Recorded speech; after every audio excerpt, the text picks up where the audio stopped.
क्या एक ही लड़की से 3 जादुई शक्तियां रखने वाले युवक एक साथ शादी कर सकते हैं? एक ज्योतिषी जिसने मौत को देख लिया, एक वैज्ञानिक जिसने हवा में उड़ने वाला रथ बनाया और एक शूरवीर जिसने यमराज के दूतों को भी हरा दिया। लेकिन जब राक्षस ने राजकुमारी का अपहरण किया तो इन तीनों के बीच छिड़ गई एक ऐसी जंग जिसका फैसला राजा विक्रम को अपनी जान की बाजी लगाकर करना पड़ा। क्या आप बता सकते हैं सोमप्रभा का असली हकदार कौन है? विक्रम और बेताल की 5वीं कहानी महापंडित की बेटी और 3 वर पर आधारित है। यह कहानी बुद्धिमत्ता और न्याय पर आधारित है। तो कहानी शुरू करते हैं। घनघोर अंधेरी रात, चारों तरफ सन्नाटा और डरावनी आवाजें। राजा विक्रम एक बार फिर बेताल को पेड़ से उतारकर अपनी पीठ पर लादे हुए शमशान की ओर चल पड़े। तभी बेताल हंसते हुए बोला, हे राजन, तेरी हिम्मत की दाद देनी पड़ेगी, लेकिन ये रास्ता लंबा है। चल, मैं तुझे एक कहानी सुनाता हूँ, पर याद रखना, अगर तूने बीच में अपना मुंह खोला तो मैं उड़कर वापस पेड़ पर लटक जाऊंगा। उज्जैन नगरी में हरिदास नाम के एक महान पंडित रहते थे। उनकी एक अत्यंत रूपवती और गुणवती पुत्री थी जिसका नाम था सोमप्रभा। सोमप्रभा जब विवाह के योग्य हुई तो उसने अपने पिता से कहा, पिताजी, मैं उसी से विवाह करूंगी जो असाधारण विद्या या कला में निपुण हो। कुछ समय बाद 3 युवक सोमप्रभा का हाथ मांगने आए। पहला युवक एक महान विद्वान था जो शास्त्रों का ज्ञाता था। दूसरा युवक एक असाधारण ज्योतिषी था जो भूत और भविष्य देख सकता था। तीसरा युवक एक शब्द भेदी बाण चलाने वाला शूरवीर था जिसके पास अद्भुत यांत्रिक विद्या थी। पिता दुविधा में पड़ गए, किसे चुने। इससे पहले कि पंडित जी फैसला लेते, एक अनहोनी हो गई। सोमप्रभा अचानक गायब हो गई। घर में कोहराम मच गया। तब महापंडित ने उन तीनों युवकों से मदद मांगी। ज्योतिषी ने अपनी विद्या से गणना की और बताया, सोमप्रभा को एक धूम्रशिख नाम का राक्षस उठा ले गया है और उसने उसे विंध्याचल पर्वत की एक गुफा में छिपा रखा है। अब बारी थी तीसरे युवक की। उसने तुरंत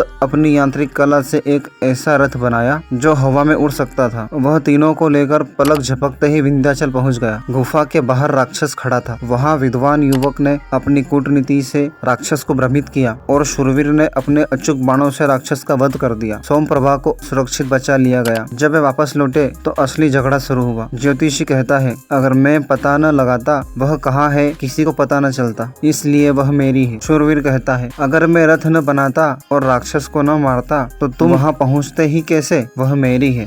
तभी विद्वान कहता है, इसलिए श्रेय मुझे मिलना चाहिए। तभी बेताल हंसता है और कहता है, अब बता राजन, न्याय की कसौटी पर सोमप्रभा का असली हकदार कौन है? अगर तूने जानते हुए भी जवाब नहीं दिया तो तेरे सिर के टुकड़े टुकड़े हो जाएंगे। विक्रम कहते हैं, हे बेताल सुन, न्याय बहुत स्पष्ट है। ज्योतिषी ने केवल जानकारी दी, वह एक मार्गदर्शक का काम था। शूरवीर ने अपनी कला से उसे बचाया जो एक रक्षक का धर्म है, लेकिन विद्वान ने जो किया वह केवल सलाह थी। असली न्याय यह है कि सोमप्रभा का विवाह शूरवीर से होना चाहिए, क्योंकि जिस पुरुष ने अपनी जान जोखिम में डालकर राक्षस का वध किया और स्त्री की रक्षा की, वही उसका पति होने का अधिकारी है। ज्योतिषी और विद्वान केवल सहायक की भूमिका में थे। बेताल हंसा और बोला, हे राजन, तुम तो बोल पड़े, अब मैं तो चला। बेताल फिर से उड़कर उसी पेड़ पर जा लटका और विक्रम तलवार हाथ में लिए फिर उसके पीछे चल दिए।